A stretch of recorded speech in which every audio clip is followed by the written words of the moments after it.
क्या इस देश में देशभक्ति को मजाक बना दिया गया है? यह कैसे देशभक्ति है जो सोशल मीडिया पर शोर मचाती है लेकिन क्रिकेट मैच शुरू होने पर खामोश हो जाती है? यह कैसा मास्टर स्ट्रोक है जो एक तरफ दिलजीत दोसांझ को खालिस्तानी पाकिस्तानी यहाँ तक कि गद्दार कह देता है जब वह पाकिस्तान एक्ट्रेस के साथ फोटो डालते हैं, लेकिन इस देश में जब भारत सरकार पाकिस्तान के उन चैनलों को जिन्हें देश विरोधी चैनल कहा गया था उनसे बैन हटाती है तो चारों तरफ सन्नाटा हो जाता है। यही है वह चैनल जिन्हें भारत में बैन किया गया था। जब इन चैनलों को बैन से हटाया गया तो सरकार को सफाई देने की जरूरत ही नहीं पड़ी। इसमें किसी को शर्मिंदगी नहीं होती और इस देश में कोई भी सवाल पूछना नहीं चाहता। सवाल यह है कि क्या हम देशभक्ति के नाम पर तब बेवकूफ थे या हम आज बनाए जा रहे हैं? क्या देशभक्ति को इस देश में तमाशा बना दिया गया है क्योंकि सरकार ने इन देश के लोगों को इस बारे में बताने की जरूरत नहीं समझी? किसी मंत्रालय में प्रेस कॉन्फ्रेंस नहीं की, कोई पत्रकार सवाल नहीं पूछा, किसी ने यह सवाल नहीं पूछा कि अगर बैन लगाने में कॉन्फिडेंस था तो कामयाब रखने में क्यों नहीं? और वहाँ जो कहा गया था सीज फायर के वक्त की ऑपरेशन सिंदूर जारी है, क्या वह खत्म हो गया? क्या पाकिस्तान अब हमारा दुश्मन नहीं वापस से दोस्त बन गया है? क्या क्रिकेट का बिजनेस और कूटनीति देशभक्ति के ऊपर चली गई या फिर सरकारों ने इस देश की जनता को मूर्ख समझ रखा है कि आप चुपके से नीतियां बदल देंगे और इस देश में कोई सवाल नहीं पूछेगा? वह तमाम लोग जो छाती ठोक ठोक कर दिलजीत को देशद्रोही कह रहे थे, क्या वह आज इस देश की सरकार से सवाल पूछेंगे कि वो जो देश की सेवा के लिए सैनिक बॉर्डर पर डटे हैं, क्या सिर्फ उनकी जिम्मेदारी है कि पाकिस्तान से निपटने की? क्या वो तल्ख अंदाज जो दिलजीत और पाकिस्तान को लेकर लोग दिखा रहे थे वो सरकारों से भी आएंगे या फिर यह मान लिया जाए कि इस देश में देशभक्ति जो है वह विचारधारा देख कर तय होती है?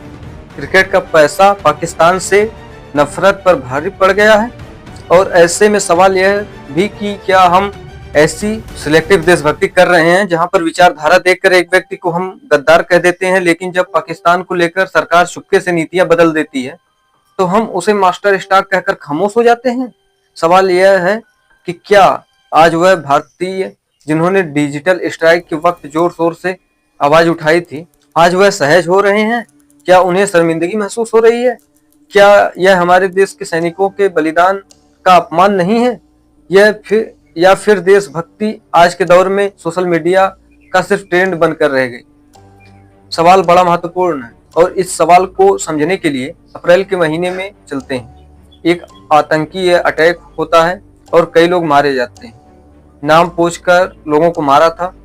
लोग इसके खिलाफ ठोस कदम उठाने की अपील कर रहे थे और भारत सरकार ने कदम उठाए, डिजिटल स्ट्राइक कर दिया। यह तर्क दिया गया कि वह पाकिस्तान जो भारत के खिलाफ अशब्द का इस्तेमाल करते हैं, भारत विरोध में गतिविधियां करते हैं, वह भारत से पैसा नहीं कमा सकते। शाहिद अफरीदी से लेकर पाकिस्तान में शोएब अख्तर तक पाकिस्तान के तमाम टीवी चैनल्स तक बैन कर दिए गए। तमाम हीरो हीरोइंस के अकाउंट जो हैं इंस्टाग्राम पर बैन कर दिए गए। कहा गया कि पाकिस्तान से भारत अपने रिश्ते तोड़ रहा है, पाकिस्तान को सबक सिखाने की कोशिश की जा रही है। टीवी चैनल्स ने इसे पाकिस्तान पर तमाचा बता दिया। डिबेट्स में टीवी के एंकर चिल्लाए कि भारत खामोश नहीं है। सोशल मीडिया पर हमने, आपने, सबने एक साथ जय हिंद के नारे लगाए। इन्फ्लुएंसर मास्टर स्ट्रोक कर रहे थे। यह कहा गया कि पाकिस्तान इसमें टूट जाएगा, लेकिन सवाल यह है कि कुछ महीने पहले जो चैनल राष्ट्रीय विरोधी थे आज वह चुपके से चालू कैसे हो गए? कोई सरकारी बयान नहीं, कोई सवाल नहीं, सब कुछ नॉर्मल हो गया, मानो जैसे कुछ हुआ ही नहीं था। सवाल यह है कि अगर कल तक वो चैनल भारत के विरोधी थे तो आज वह निर्दोष कैसे? और अगर वह निर्दोष थे तो उन पर बैन क्यों लगाया गया था? उस पर बैन लगाने का मकसद क्या था? क्या जनता के गुस्से को भुनने का तब का स्टैंड था या क्रिकेट के पिच पर जमीन तैयार करने के लिए एक नया स्टैंड यह रखा गया?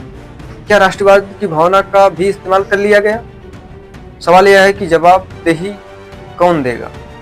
बैन लगाना कोई छोटा मोटा फैसला नहीं था, यह देश का नीतिगत कदम था, बड़ा कदम था जो खुफिया जानकारी, सबूत और राजनीति के आधार पर हुआ होगा। ऐसा इस देश ने माना था। अप्रैल में सरकार ने दावा किया था कि यह चैनल और अकाउंट भारत की सुरक्षा के लिए खतरा था। फिर सवाल यह है कि 2 महीने में क्या बदल गया? क्या कोई बाहरी दबाव आया या फिर सिर्फ जनता को बेवकूफ बनाने का खेल था? फिलहाल सरकार की खामोशी परेशान करने वाली है। जैसा कि हमने पहले कहा कि वह तमाम लोग जो पाकिस्तान को लेकर आवाज उठा रहे थे, आज वह शर्मसार हो रहे हैं। लेकिन इससे आगे बढ़कर हमें ऐसा लगता है कि सरकार का एक कदम उन नागरिकों के बलिदान का अपमान है जो आतंकवाद के खिलाफ लड़ रहे थे। आज कोई यह सवाल नहीं पूछ रहा कि जिन्होंने कुर्बानियां दी थी, क्या उनकी कुर्बानियों के साथ यह अपमान नहीं है? और आज वो लोग जिन्होंने अपनों को खोया होगा, जब वापस पाकिस्तान की तरफ बढ़ते कदम वह देख रहे होंगे, तो क्या उनके मन में यह सवाल नहीं होगा?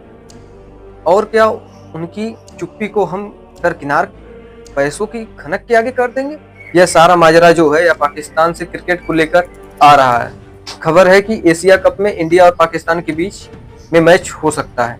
अब सवाल यह है कि अगर मैच होगा तो क्या क्रिकेट मैच के लिए राष्ट्रीयवाद की भावना को दबा दिया गया? क्या क्रिकेट का बिजनेस इतना बड़ा हो गया कि आज देश में सवाल पूछने की किसी में हिम्मत नहीं? देशभक्ति पर क्या एशिया कप भारी पड़ गया? भारत और पाकिस्तान का मैच होने वाला है। हम सब जानते हैं कि इंडिया में क्रिकेट केवल खेल नहीं, जुनून है। लेकिन एक सच यह भी है कि यह अरबों के बिजनेस में बदल चुका है। एक भारत पाकिस्तान मैच में बीसीसीआई को सैकड़ों करोड़ों का मुनाफा आता है। 2023 की वर्ल्ड कप मैच में भारत पाकिस्तान मैच में 300 बिलियन प्लस लोगों ने देखा था। हॉटस्टार ने उसे एक मैच से मिलियंस का ऐसा रिकॉर्ड बनाया था जिसको इतिहास में दर्ज किया गया। अब सवाल यही है कि क्या इसी बिजनेस के सामने देशभक्ति का नारा फीका पड़ गया? और यह सोचने वाली बात है कि अगर यहाँ पर हम और आप खामोश हैं, तो फिर हम किस मुंह से दिलजीत दोसांझ को गालियां दे रहे थे? दिलजीत ने अपनी पिक्चर को भारत में रिलीज तक नहीं किया। यह कहा गया था कि करोड़ों रुपए लगा दिए गए हैं, प्रोड्यूसर का फैसला है। इसके बावजूद सारे देश ने दिलजीत को हानिया आमिर के साथ फोटो को लेकर उसे देशद्रोही कहा। यह कहा कि उसके लिए पैसा कमाना देश से बड़ा है। देश के सैनिकों के अपमान की बात कही गई। लेकिन सरकार जब चुपके से पाकिस्तान चैनल को अनब्लॉक करती है तो इस देश में लोग खामोश हो जाते हैं। क्या क्रिकेट का पैसा देशभक्ति से बड़ा हो गया है? जय हिंद, जय भारत, नमस्कार।